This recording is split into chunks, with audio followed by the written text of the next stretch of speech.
एरन फोक एक federal agent है जो न्यूज पढ़ता है जिस पर लिखा होता है कि ल्यूक नाम के एक आदमी ने पहले अपने बेटे को मारा, उसके बाद अपनी पत्नी को, और उसके बाद उसने अपनी जिंदगी का भी खात्मा कर दिया। बस उसने अपनी बेटी को छोड़ दिया क्योंकि वह कुछ ही महीनों की थी। इस न्यूज को पढ़कर एरन को बहुत दुख होता है क्योंकि ल्यूक उसके बचपन का दोस्त था और अब उसे ल्यूक के पिता का वॉइस नोट मिलता है जिसमें उन्होंने एरन को ल्यूक के फ्यूनरल के लिए टाउन के छोटे से चर्च में बुलाया होता है। अगले दिन एरन वहां पर पहुंच पाता जाता है जहां पर टाउन के सभी लोग होते हैं और अब ल्यूक की याद में ल्यूक के पास्ट की कुछ फोटो को दिखाया जाता है जिनमें ल्यूक का परिवार होता है। एक फोटो में 4 टीनेजर्स होते हैं और यह टीनेजर्स और कोई नहीं बल्कि ल्यूक, उसकी गर्लफ्रेंड ग्रेचा, एरन और एरन की गर्लफ्रेंड एली हैं। यह चारों के चारों जब टीनेजर्स थे तो बहुत ज्यादा मस्ती किया करते थे। फ्यूनरल खत्म होने के बाद जब एरन बाहर जाता है तो वहां पर उसे ग्रेचा मिलती है तो एरन से पूछती है, क्या ल्यूक ने तुम्हें मेरे बारे में कुछ बताया था? एरन कहता है कि नहीं, बहुत वक्त से मेरी उससे कोई बात नहीं हुई थी। ग्रेचा कहती है कि तुम्हें उससे बात करनी चाहिए थी, वह तुम्हें बहुत मिस करता था। इसके बाद एक बार फिर से वह चर्च के अंदर आ जाता है जहां पर सब के सब ल्यूक के बारे में कुछ ना कुछ अच्छा बोल रहे होते हैं। यह सुनकर एक बियर्ड वाला आदमी कहता है कि तुम्हें ल्यूक के बारे में अच्छे शब्द नहीं बोलने चाहिए थे। वो एक गंदा इंसान था, उसने अपने परिवार को मारा, उसके बाद खुद भी अपनी जिंदगी का खात्मा कर लिया। यह सारी बातें सुनकर ल्यूक की मॉम की आंखों में आंसू आ जाते हैं। एरन को भी सब कुछ सुनकर बहुत बुरा लगता है क्योंकि ल्यूक उसका बेस्ट फ्रेंड था और अब वो ल्यूक के घर पर जाता है जहां पर ल्यूक की मॉम कहती है कि मेरा बेटा बहुत ही अच्छा इंसान था। मैं जानती हूं कि कुछ न कुछ ऐसे राज हैं जिनके ऊपर से पर्दा उठना चाहिए। ल्यूक कभी अपने परिवार को नहीं मार सकता था, ना ही अपनी जिंदगी का खात्मा कर सकता था। तुम एक फेडरल एजेंट हो, मैं चाहती हूं कि तुम इस केस को इन्वेस्टिगेट करो और सच्चाई का पता लगाओ। ल्यूक का फार्म बहुत वक्त से अच्छा नहीं चल रहा था। सकता है कि उसने किसी से कर्जा लिया हो और जब वह पैसे नहीं चुका पाया तो उसे और उसके परिवार को इस तरह से मार दिया गया कि सबको यही लगे कि यह सब ल्यूक ने किया है। पर एरन उनकी बात से कन्विंस्ड नहीं होता। वह यहां से जा रहा होता है तभी ल्यूक के पिता उसके पीछे आते हैं और कहते हैं कि वह तुम्हारे बचपन का दोस्त था, तुम इस केस को अच्छे से सॉल्व कर सकते हो। पर वह कहता है कि काम इन्वेस्टिगेटर का है। उसके पिता उसे समझाते हैं कि इन्वेस्टिगेटर इस केस को उसी तरह से देखेगा जिस तरह से वह हर एक आम केस को देखता है, पर तुम इस केस को दूसरे नजरिए से देख सकते हो। आज से 20 साल पहले तुम्हारी गर्लफ्रेंड एली की पानी में मृत्यु हो गई थी। उसके मरने की वजह कभी किसी को पता नहीं चली। जब तुमसे और ल्यूक से पूछा गया तो तुम दोनों ने कहा था कि हम दोनों एक साथ शिकार कर रहे थे, पर मैंने अपने बेटे ल्यूक को देखा था, वो दूसरी तरफ से भाग कर आया था। अगर 20 साल पहले ल्यूक ने ही एली को मारा था तो मैं इस बात पर यकीन कर लूंगा कि ल्यूक ने ही अपने पूरे परिवार को मारा है। वो उनकी इस बात का कोई जवाब नहीं देता, बस यही कहता है कि मैं इस केस को इन्वेस्टिगेट करूंगा और वहां से चला जाता है। इसके बाद कहानी फ्लैशबैक में जाती है जहां पर एरन देखता है कि ल्यूक की गर्लफ्रेंड ग्रेचा और एली तीनों के तीनों लेक में नहा रहे होते हैं, जहां पर ल्यूक मजाक में बार बार एली को पानी के अंदर डाल रहा होता है। उसकी गर्लफ्रेंड ग्रेचा उसे ऐसा करने के लिए मना करती है। दूर से एरन भी यह सब कुछ देख रहा है, जिसके बाद वह ल्यूक को वहां से लेकर निकल जाता है और लेक में अब ग्रेचा और एली है। कहानी वापस प्रेजेंट में आती है। एरन एक होटल में जाता है जहां पर वह रूम ले सके। उसने फैसला कर लिया है कि अब वह इसी टाउन में कुछ दिनों तक रहेगा। वहां पर एली के पिता और वह आदमी जिसने चर्च में फ्यूनरल के दौरान ल्यूक के बारे में उल्टा सीधा कहा था, वो होते हैं। दरअसल यह एली का कजिन है जो ल्यूक से कहता है कि तुम इस टाउन में वापस क्यों आए। आज से 20 साल पहले तुमने ही एली को मारा था, जिसके बाद तुम यहाँ से चले गए थे। अगर तुम जल्दी यहाँ से वापस नहीं गए तो तुम्हारे साथ कुछ भी हो सकता है।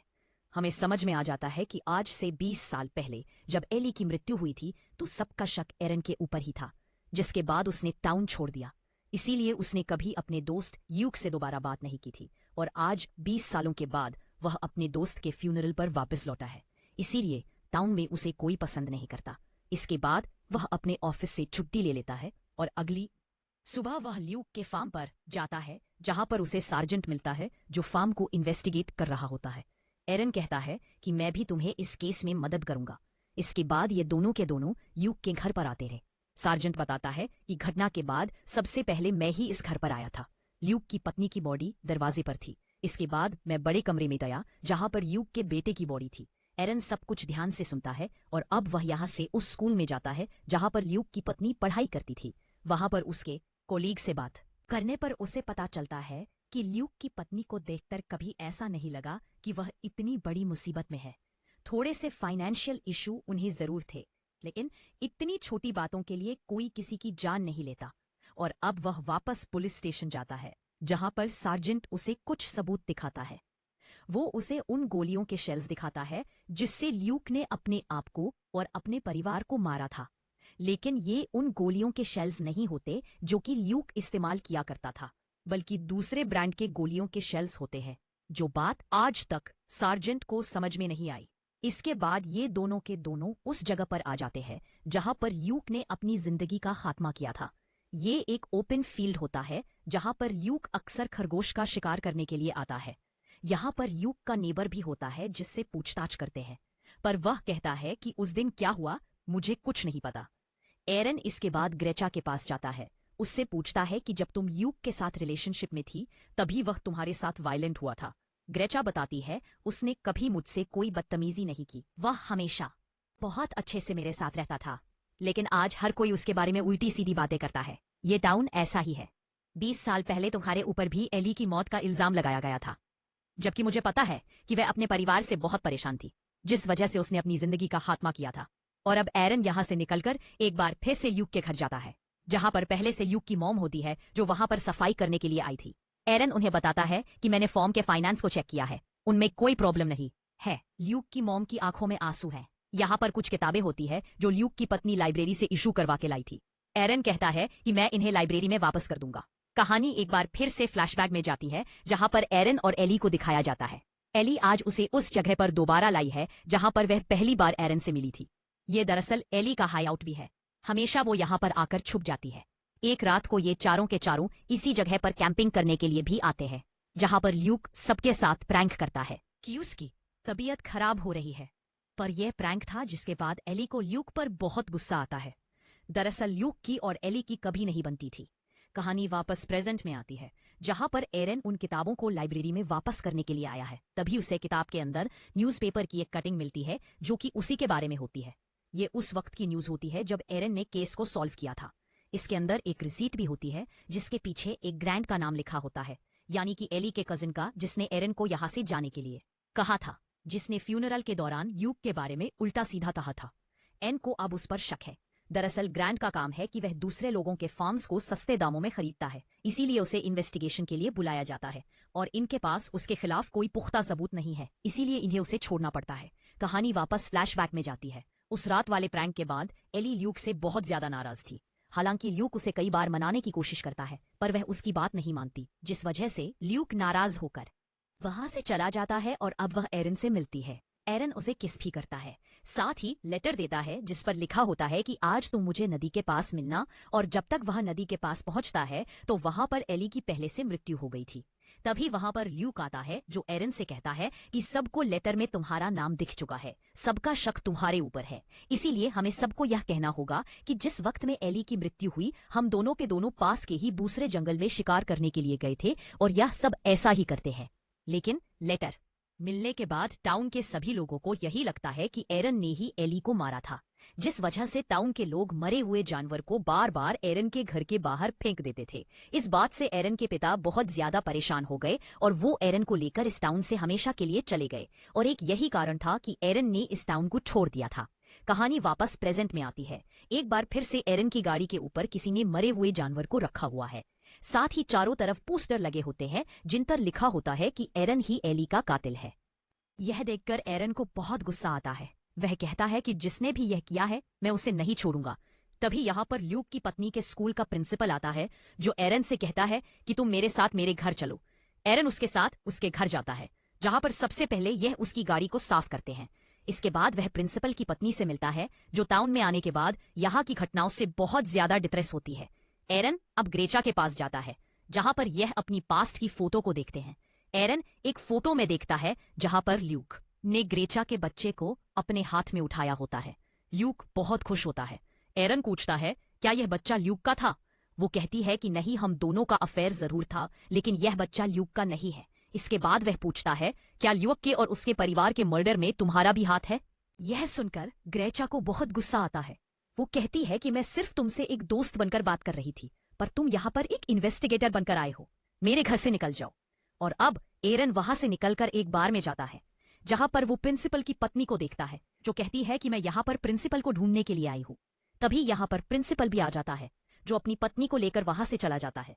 जिसके बाद एन बारटेंडर से पूछता है, क्या प्रिंसिपल अक्सर यहाँ पर आता है? अब बारटेंडर कहता है कि हाँ, अब यहाँ पर सार्जेंट भी आ जाता है, जो एरन को बताता है कि प्रिंसिपल को सिर्फ शराब पीने की आदत नहीं है, बल्कि उसे जुआ खेलने की भी लत है।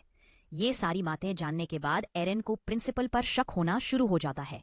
वो एक बार फिर से ग्रेचा के घर जाता है, क्योंकि ग्रेचा भी उसी स्कूल में काम करती है, जिस स्कूल में ल्यूक की पत्नी टीचर थी। पिछली बार जब वो यहाँ पर आया था, तो ग्रेचा ने उसे स्कूल के फाइनेंस के कुछ पेपर्स दिखाए थे, जिन पेपर्स पर एरन ने ध्यान नहीं दिया था।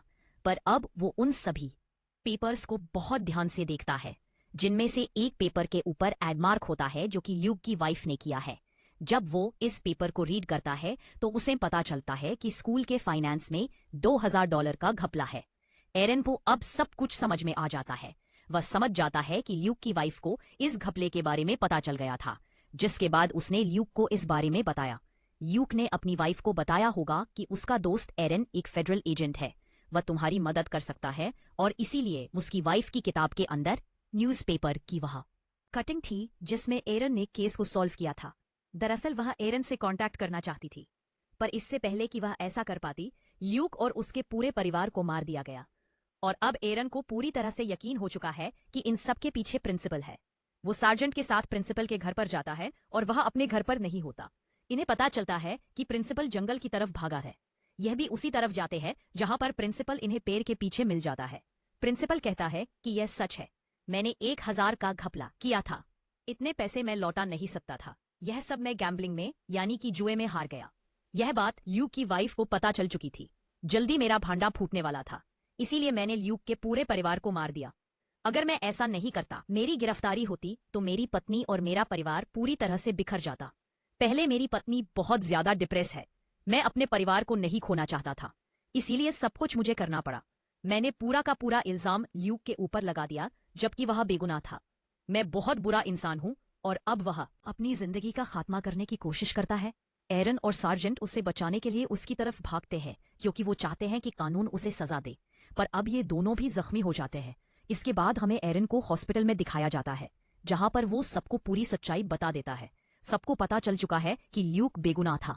ल्यूक के माता पिता भी उससे मिलने के लिए आते हैं, उसका शुक्रिया अदा करते हैं, और अब एरन का काम खत्म हो चुका है। वो यहाँ से जाना चाहता है। ग्रेचा उससे मिलने के लिए आती है। एरन ग्रेचा से माफी मांगता है, क्योंकि उसने ग्रेचा के ऊपर शक किया था। ग्रेचा कहती है कि तुम मेरे बचपन के दोस्त हो और हमेशा मेरे दोस्त रहोगी। मैं ल्यूक से बहुत प्यार करती थी, मैं उससे शादी भी करना चाहती थी, पर उसने मुझे नहीं, किसी और को चुना। इसके बाद वो यहाँ से चली जाती है, और अब एरन भी शहर को हमेशा के लिए छोड़कर जाना चाहता है। पर जाने से पहले वो उसी जगह पर जाता है जहां पर एली का हाइडआउट था, जहां पर ये दोनों के दोनों पहली बार डेड पर आए थे। अक्सर ये दोनों उसी जगह पर मिलते थे, और अब उस जगह पर जाकर एली की याद में वहां पर फूल रखता है, और तभी पत्थरों के बीच उसे एली का बैग मिलता है, जो पिछले 20 सालों से वहीं पर था।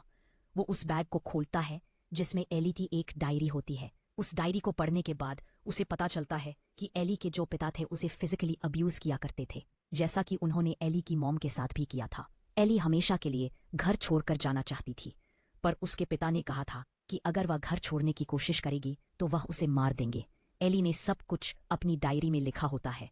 यहाँ पर कहानी एक बार फिर से फ्लैशबैक में जाती है, जहाँ पर एली हमेशा के लिए इस टाउन को छोड़ने से पहले एरन से मिलने के लिए आई थी, पर उसके पिता को पता चल गया कि वह यहाँ से भागने वाली है। एली ने डरकर अपने बैग को पत्थरों के बीच छुपा दिया था, लेकिन अब उसके पिता इस जगह पहुंच चुके थे और उन्होंने अपनी बेटी को मारा था। एरन पूरी सच्चाई जान चुका है, और अब वह तय करता है कि वह इस टाउन को छोड़कर तब तक वापस नहीं जाएगा जब तक वह एली के हत्यारे यानी कि उसके पिता को सजा नहीं दिलवा देता। उसके पास एली की डायरी भी है, जो एक बहुत बड़ा सबूत है, और अब एरन इसी इरादे से टाउन की तरफ बढ़ चलता है ताकि वह एली को इंसाफ दिला सके। साथ ही उसके सर पर जो एली के खून का इल्जाम है, जो कभी साबित नहीं हो सका। तो यह थी पूरी कहानी इस फिल्म की। उम्मीद करते हैं कि यह कहानी